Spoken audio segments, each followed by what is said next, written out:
Garwin prese un dottorato di ricerca a Chicago insieme ad Enrico Fermi e subito dopo si recò a Los Alamos e da giovane condusse degli esperimenti importantissimi per dimostrare il meccanismo Tender-Ulam, che è stato una svolta per la realizzazione dell'esplosione termonucleare. A bit later, he did, together with Leon Lederman, a fundamental experiment confirming that parity is not conserved in weak interactions.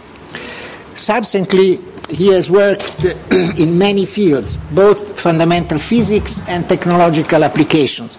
A quick list: he worked in the design of nuclear weapons, in instruments and electronics for research in nuclear and low-temperature physics, in the establishment of non-conservation of parity and the demonstration of some of its striking consequences, in computer elements and systems, including superconducting devices, in communication systems, in the behavior of solid helium, in the detection of gravitational radiation, and in military technology. He has held many positions in academia and industry, but mainly he has been associated with IBM, also serving as director of applied research. But for most of his life, he has been an IBM fellow, that privileged position funded by IBM that allows the few holders to do just whatever they like. In spite of this, he was not idle. He published over 500 papers. C'è sul tavolo, per quelli che avranno bisogno, degli auricolari elettrici, oppure per quelli che sono seduti dietro sono questi auricolari mobili. C'è un piccolo filo che indica che sono degli auricolari. Yes, I decided to speak English so that you can become attrezzati to understand English, because Dick, of course, will speak in English. So I was saying that Canale 1.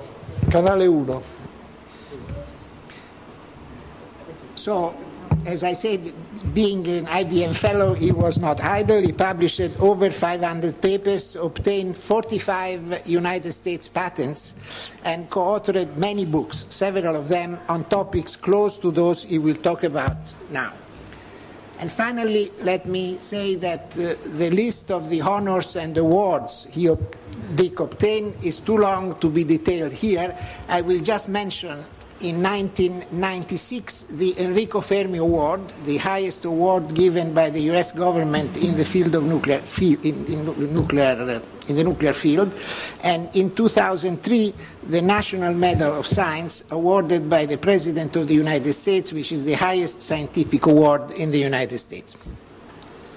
Dick?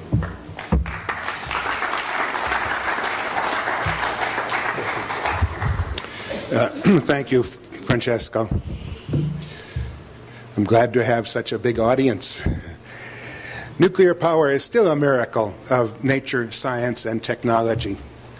In this talk, I want to indicate where we are and where we might be in the use of nuclear power to supply energy to society, taking into account other sources of energy and the requirements of safety, economy, environmental protection, and the availability of an adequate fuel supply. All here know that Enrico Fermi and his colleagues, the boys of Via Panisperna, in 1934 found a bewildering array of radioactivity when they turned to investigate uranium with their marvelous new tool of slow neutron capture. Not until 1938 was it realized that they had caused fission of uranium, breaking the heavy nucleus into two, typically one less, and the other one considerably more than half its mass, with the emission of an amount of energy enormous on the nuclear scale, some 30 times that of the ordinary radioactive decay. Soon after the recognition of fission in 1939, 5 years after the discovery of fission, before it was really established, it was established that each fission in uranium caused by the absorption of a neutron led to the emission of several neutrons, and the dream of Leo Szilard of 1932 was in sight. Now it could be imagined that one could have a neutron chain reaction, which for the production of power would have an almost unimaginable number of neutrons each second reproducing themselves on the average, accompanied by the destruction of a modest mass of uranium and the corresponding production of heat to be turned by normal engineering methods into electricity. Some examples of nuclear power plants in France and Japan are shown in the slide, and the fission reaction is pictured in the next slide. So here are 4 nuclear reactors at the Cattenom nuclear power plant in France and 3 at Ithaca, Japan. So nuclear power really is a miracle analogous to fire, but it was not discovered, it was invented by humanity. Of course, the first application of nuclear fission was the goal of a substantial mass of fissionable material, especially of uranium-235, achieved in 1945 with some tens of kilograms brought together in a time of a few milliseconds in an ordinary artillery gun. A few neutrons injected by an ingenious polonium-beryllium initiator caused double that number to be produced, and 10 nanoseconds later 4 neutrons, followed by 8 after a further 10 nanoseconds, and so on, until in less than 1 microsecond, energy was liberated comparable to that produced by the explosion of 13,000 tons of high explosive. In the process, almost a kilogram of uranium had been transformed into highly radioactive materials with multiple beta and gamma decays that contributed an enormous blast of radiation from the exploding bomb and would continue to provide significant energy release for years as the debris rose to the stratosphere and fell to Earth over the next years. Our purpose here is not to discuss nuclear weapons, but nuclear power. In a nuclear power plant, rather than the rapidly expanding population of neutrons and the growing rate of release of energy, the ideal is to have a perfectly steady rate of fissions. The Hiroshima bomb fissioned a kilogram of uranium in less than a microsecond. A normal, large-scale, million-kilowatt nuclear plant fissions about 1 ton of uranium per year, about 1,000 Hiroshima bombs. 1,000 Hiroshima bombs, the equivalent of the energy produced by an ordinary power plant in a year.